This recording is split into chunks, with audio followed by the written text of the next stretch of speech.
with regards to high reliability schools, Redcliffe High started the journey quite a while ago, and we've had a three-phase implementation process. The first phase is the art and science of teaching. Now at Redcliffe State High School, we started this in 2011 before the ASOT name came to us. And we would never have chosen that as an acronym when you can choose taste. You know, tasty treats, fantastic. So we do all sorts of things in our school related to taste. So I'm going to talk about taste. You're just going to have the mindset to turn it into ASOT, okay? So that's our pedagogical approach at the school. Phase 2 was the implementation of our faculty PLTs, and that was using the research from the DeFores as well, so we have something in common there. And phase 3 is vocab, and that's quite new this year. So, in the first section, the art and science of teaching. As I said, we started this in 2011, so obviously high reliability schools wasn't in anyone's thoughts then, well perhaps Bob's, but certainly not mine. So at that stage, it really was us trying to find a pedagogy that we could implement across our school. We provided our teachers with readings, we did professional development, and that was a 3-year program. We knew this was long term. So we took design question one at a time, and we did every staff meeting was taste. Everyone was sick of it by the end because that's all we did, that and mandatory training. So it was a matter of going through the design questions. We developed a taste team of teachers who led that PD. So it was in partners. The teachers would choose a design question and they would present it, they would provide the PD, and they would provide the feedback to the teachers. We started doing walkthroughs as well, and walkthroughs have developed to quite a very positive level. And Rob, I just had to laugh because we do Marzano money as well. You're very famous. Our Marzano money operates quite differently. We set the things that we want to see. When we do our walkthroughs, we expect to see the learning goals on the blackboard. We expect to see our success criteria. And when we talk to the kid in the front row or the back row, we say, what's the learning goal for today's lesson? And if they can tell us, they get $1. Not the kid, the teacher. If they can then tell us, how does what you're doing now relate to the learning goal, they get another $1. If there's no such thing in evidence on the blackboard or whatever, they owe us $1, okay? At the end of the term, we tally it up, and the faculty with the most money gets a lunch. I shout them lunch. They get a tasty lunch. So that's how we use our Marzano money. So these are some of the things we've done. Now, taste buds, that was a name created by the teachers. That is a cross-faculty PLT, I guess. We sort of didn't know the word PLT at that stage. It was where a group of teachers get together once a fortnight, for a discussion about pedagogy, and only pedagogy. They're not talking curriculum. We've been doing this for 3 years.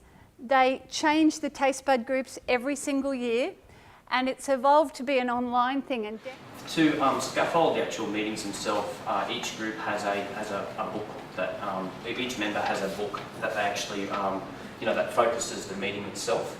As Shona said, the whole purpose of the meeting is really to establish that common language of teaching in a manner that is not threatening for staff and not overwhelming. And as Shona said, we do that one design question at a time.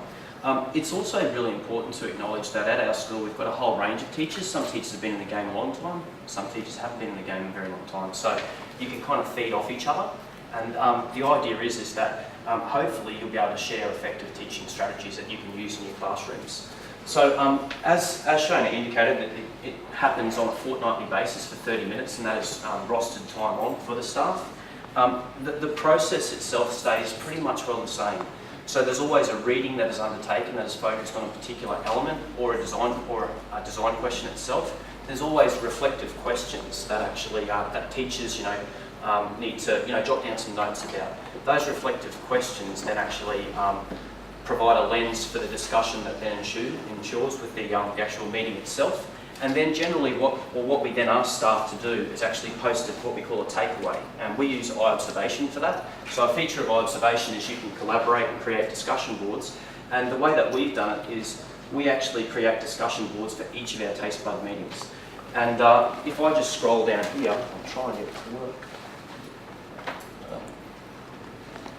You can see here that each of these group members, like Tristan and Peter and Jake, so on and so forth, they're all teachers at our school that have been responsible for posting that week's takeaway. And you can see there that you know, a lot of the posts, and Shona and I and the other staff members particularly like this as well, in that a lot of the posts themselves actually start with our group decided this, or our group, you know, found that, you know, consistency with regards to whatever the topic is important, and I think that that's very powerful. One other thing that we've done, the final thing that I'll mention, is that I've also acted on feedback from the different staff members to try and actually change up how taste bud meetings work. And one of the things that we've done this year that's working really well is to try and align the topics with where teachers are at currently in their classrooms. So for instance, the very first taste bud meeting this year was all about establishing and maintaining classroom expectations. In week 3, the next topic was on about acknowledging maybe lack of adherence to classroom expectations, because, you know, some of the cheeky kids might start popping their heads up at that point in time in class. Then the topics go on and on. So we provide the teachers with 35 minutes per week, and that is timetabled time. Again, it's mandatory. So every teacher has to participate in this. My workbook's gone? Okay. I provide them with, I have written a little PLT workbook which guides them step by step through the 4 questions with regards to PLTs, professional learning communities, and that's based on the DEFOR stuff. So we created that, and every single teacher has a workbook. They have 2.5 hours planning time at the start of every term, and that is provided through student-free day in lieu time, so in the afternoons in that first week of every term. And that's when they plan for the term, and then they decide when they meet weekly to work through the strategies and to, you know, look at data, formative, creating that common formative testing, assessment, looking at the data and deciding upon intervention strategies. And this year we're actually trialling different intervention strategies in each of the faculties, so that next year we can have one intervention strategy across our school. So we trial them this year and we work next year.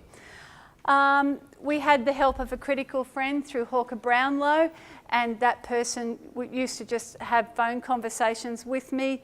And we spent a lot of time, we gave teachers a lot of time at the end of last year in planning time. When I say a lot, it was a day per faculty, but for me that was a lot of time because we had to cover them, so there was a lot of time there. Thank you, Susie. Susie, vocab. This is our phase 3, we've just started it. As far as fitting it all into the HRF levels, level 3 was, I guess, something that we really needed to work on. And after the professional development that we came to here last year, we thought, give vocab a go. It was obviously a really important focus. And I think one of the things we were struggling with was that we started, well, this year, year 7, and we didn't have the progression through primary school where vocab might have been a focus. This afternoon, I know there was a session on vocab, and the fact that you're all here means that, well, you probably don't know a lot about it. So just, how can I summarise it really quickly? I guess with the whole, if you look at a lot of what Bob and Marzano have done, if you look at the GVC section, vocabulary is divided into 3 levels. There's Tier 1, Tier 2 and Tier 3. And then they split it into English proficiency vocabulary, and they also have the academic vocabulary. So we made it, I guess, the focus of looking at the academic vocabulary, and we had to basically look at and determine for every single learning area what the vocabulary was. And I worked with the heads of department on that for each of the faculties, because we decided as a school that year 7 would be where we start. So we thought, well, we'll get a book together, which just basically is a reasonable size book, and it's based on what Bob and Marzano team have done with a vocabulary. We got a glossary together, basically, got the heads of department to work out back from the Australian curriculum, the essential learnings for the areas where Australian curriculum hadn't been written. We established what was the essential vocab, about 100 to 150 words for each of the faculty areas. Then we had to break it down, I guess, to determine what were the 30 guaranteed words that each student needed to know in order to understand and, you know, relate to their subject area. And that's what the vocab Marzano is sort of all about in about 30 seconds, and they do 2.5 hours back there. But so that was something we had to do. And then what we did with that was said to the teachers, well, what you're going to do as a Year 7 English teacher or a maths teacher, for example, I'll use maths even though, you know, we said, okay, you're going to have a section in the book. So we did all the subject areas in the book, and we have all our stuff colour-coded, so maths is purple in our school. We used the template model, Marzano model, except we did some adaptations to it because our heads of department and our literacy demands wanted us to also have origins of words included, as well as having the students put the word in a sentence. So of those 30 words that each faculty decided on, the student actually has time to learn that word, to master the word. And by mastering the vocab, it links in very much with the student understanding the subject. So we did examples with them, and now the teachers of Year 7 are actually working through the process of introducing words. And I think in most cases, probably at this stage, we're in week 6, week 7, faculties have done only 1 or 2 words, but they are essential words. They're the guaranteed vocabulary that they had established. And it seems to be working really well. I was able to go and see a couple of classes the other day. I watched a maths teacher do the word integer, and the students really enjoyed this process because, you know, it's about exploring the word, it's about rating their understanding up the top, relating their understanding, and it's working really well. The only thing we haven't talked about is that a supervision model. In supervising our teachers, we've introduced a differentiated supervision model, and that's related to AITSL, the Australian Professional Standards for Teachers, and one of my HODs has married up the TASTE, or ASOT, and AITSL, put them together so that we can use that framework for determining where our teachers need coaching and supervision. And we also have coaches online, not online, in the school. So we've got 3 different people who coach our teachers according to their needs. Okay, very quickly again, operational, we're focused on teaching and learning, making time for the PLTs in their timetable, setting meeting norms. Anyone that went to Jan today would have seen meeting norms, taste bud workbooks, reliability so that we know that what we're saying is happening, professional support, PLT workbooks and data discussion. But what we're moving into now since last year and coming to this PD last year is the strategic. And we have had external support doing that. We've developed our high reliability school plan in lieu of our 4-year strategic plan. So we have used the high reliability school surveys in order to create our 4-year strategic plan. So it was lovely timing that we came up for that last year. For me, I was inspired by the Queensland Secondary Principals Association conference, and at that we had a presentation, and it was in June last year. So as from June last year, we established 2 long-term goals and short-term goals, and to get that, we wanted to get into the 4-year strategic plan, and also we wanted to have it all done, the surveys done by the end of 2014, so we could implement a 4-year strategic plan with the goal embedded. So we set out making an action plan. We looked at the leading indicators, and we sent out the surveys to the parents, the students, the teaching staff and general staff, and the administration team. The surveys, we had to plan when the surveys were going to be conducted to ensure that we weren't asking questions that would make, in a time that might create bias.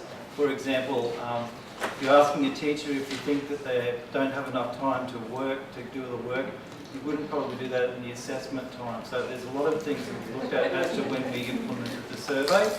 And we then had to make a start date and a return date so we could get the survey for level 2 out, and then survey that one closed and survey 3 out. It was all done through using Survey Monkeys, which was designed by the Marzano Institute of America and adapted for Australia by Dr. Janelle Wills. So the 3 levels that we covered, we set specific timelines, we had them open and closed accordingly. Distribution, with Survey Monkey, email groups out of some schools, and check and recheck that everything was going according to plan, because we needed to ensure that the percentage of responses was going to give us enough data to make decisions on. So we looked at the number of responses for teachers, for example. Out of a staff of about 120 teachers, we had about 80 responses, but that was going over and over and over saying, please get the survey in, please get the survey in, please get the survey in, but not too much to make it sound like we were absolutely desperate. We did the right thing and we got the right number of responses for that. As far as parent and student surveys go, students were asked to do them during class time. It takes about 5 minutes or 10 minutes of class time, and that was done across all year levels.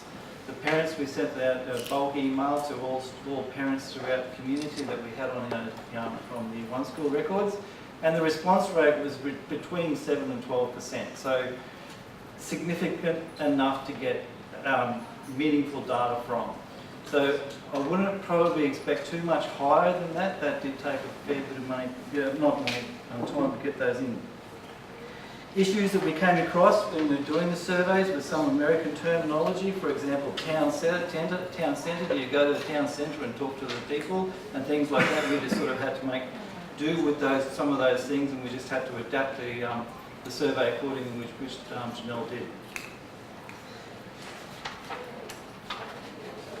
What we did as an admin team, we analysed the data by, I looked at level 1, Shona looked at level 2, and Sue looked at level 3 individually, and then at admin meetings. So each week when we have our admin meetings, we were discussing the levels and the responses that we'd received from the parents, for example, 1 week, and then 1 week we'd do it from the staff, and then at the end of, when we had all the surveys back, we then got together and we looked at the surveys that we got back, and we got, yes, 5 seconds to go, etc. So look, truly, it's a lot of planning, but truly the outcome is so far fantastic. So I just got to say congratulations for the surveys and that one. Wrapping up. Successes along the way, the professional development for faculty PLTs, we probably needed to do more PD on those and keep the planning going. Along the way, the planning and the training needs to happen. We were really lucky to have that strong focus on pedagogy to start with, and I think that was a great foundation. Critical Friend was a bonus, and committed leadership at all levels. I mean, these guys have been carrying the load there. And our last slide, okay, why HRS? Because we've come up with a beautiful strategic plan for our school. It integrates our pedagogy and our curriculum, and it gives us that benchmark of quality. And it focuses on the strengths while addressing our needs, and that was very clear to us after the survey. And it ensures that all staff, students and parents are involved in our journey. So it's just been a fabulous journey.